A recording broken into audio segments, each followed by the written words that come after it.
Hello, gardening friends.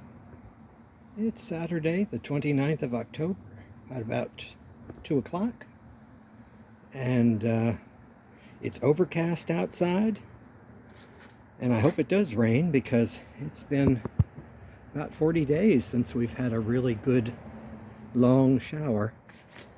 But fall is definitely here. You see leaves all over the deck. Miss Mimi was out this morning and was traumatized because she thought the leaves were being aimed at her. So she couldn't wait to get back in the house because it's a little windy out here today. Hopefully we're going to get some rain tonight. Just trying to keep things alive with watering. I just finished watering both front and backyards. There's a lot of potential in the yard. I think I probably have told you many times that this garden was designed as a fall/winter garden. So now's about the time when it's coming into its own. You can see here the ligularia has grown since last week, the blossoms. They're still going to keep unraveling. They should get about 3 feet tall. Oh, the rose has been removed from the trellis on the garage. And it looks good. I got rid of the ginger lilies. I may not let the large ginger lilies, the pine cone gingers, come back. I may dig them out, but I'll deal with that in the spring. And I've assessed the siding. I've got about I've got about 12 boards that need replacing. So I'm going to look into it sometimes this week to see if I can find that siding. This will be the 4th time in 30 years that I've had to do some patching on the garage structure itself, and every time is unique because this particular type of siding they sell, but occasionally they sell 1/8 of an inch wider or 1/8 of an inch narrower, so you never really know. In other words, you can't really patch it because you can tell the difference. So what you have to do is very carefully pry off some older ones and put them in the places that show. But we'll cross that bridge when we come to it. At least the trellises have been removed and it looks a lot more open. And I like the way it looks. And the rose will come back. And I think what I have to power wash this trellis. I've never power washed it in the years that I've had it because of the rose being on it. I didn't want to risk damaging the rose. It is solid, so I'm going to go ahead and power wash that bit and may even paint it white. I always did want to paint it white, but that nasty rose was on it. So we shall see. I've got a couple of options on the siding. I can either go with hardy board 4-foot by 8-foot sheets, or I can replace it with what I've got. So I'll assess the situation this week. If I can find the replacement siding, it's much easier just to replace the few pieces that have rotted, but if I can't, I'll overlay them.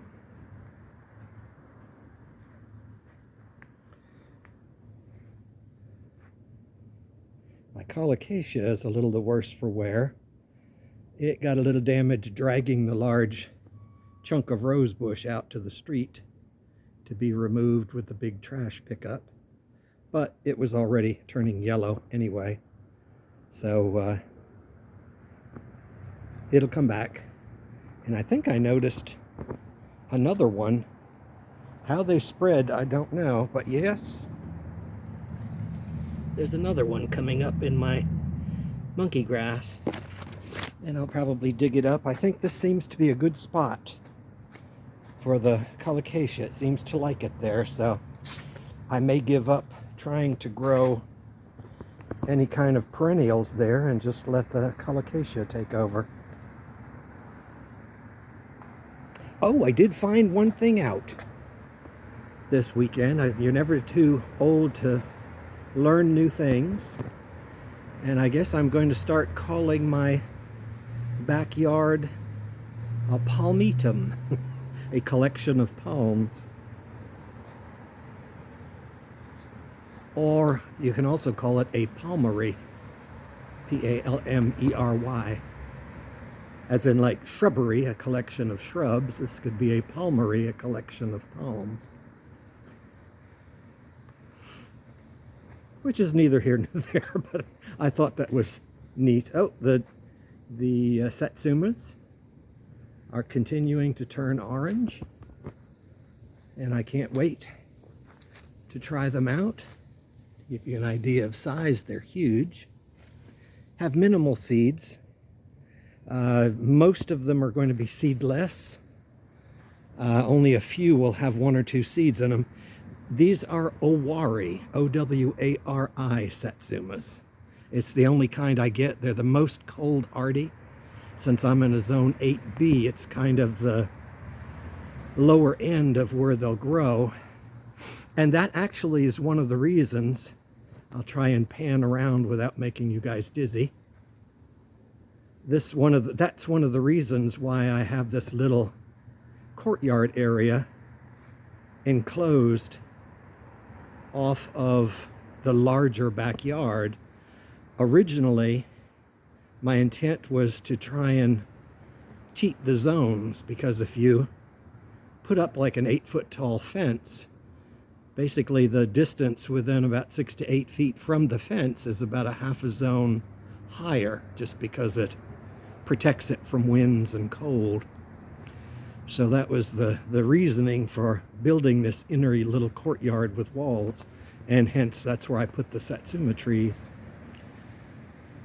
It did used to go around and have another little wing wall here where this palm is. And what happened is about 10 years ago, 8 or 10 years ago, I had big oak trees that fell in the backyard, and they smashed the wall flat. And this camellia right here was basically peeled in half, and everything was stripped off of half of it.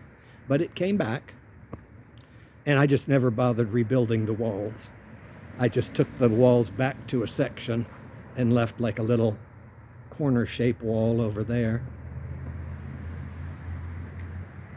The plumbago is still doing pretty well, and the fruits of the Serranoan repons. I did want to show one more thing, and that is my second Sasanqua is blooming. And I thought I better take a picture of it today, because if we get any rains tonight, it'll beat the heck out of the flower. And I just wanted you to, I can take a close-up of this one.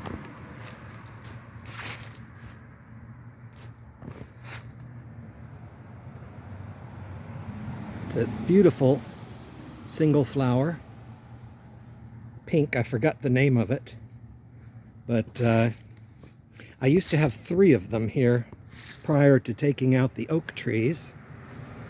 Let's see, I'll show you while I've got the camera here.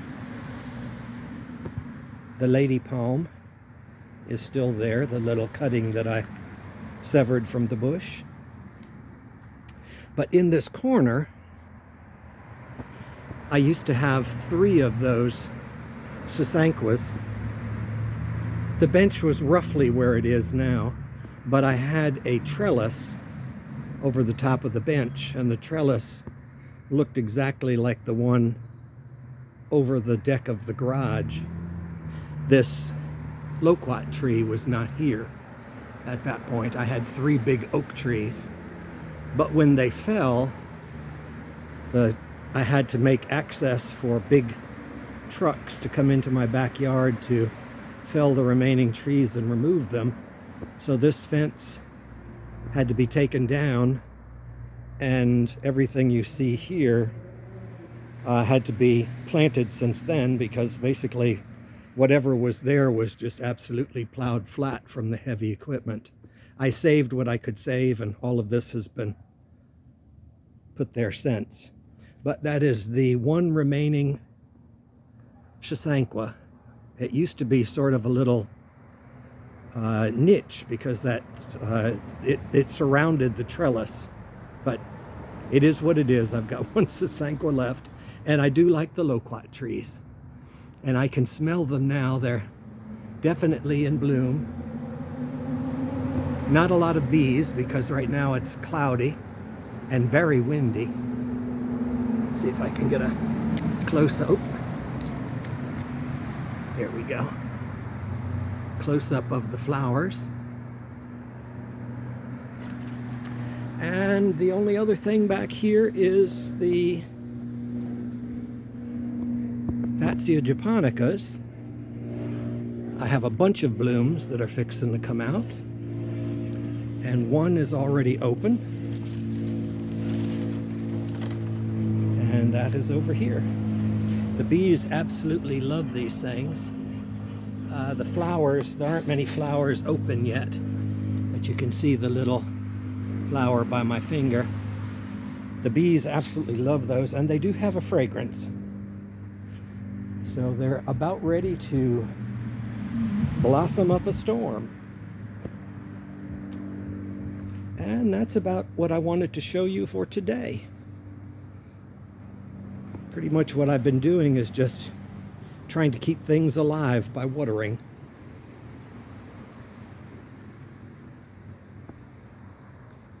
The kumquats are just about ripe.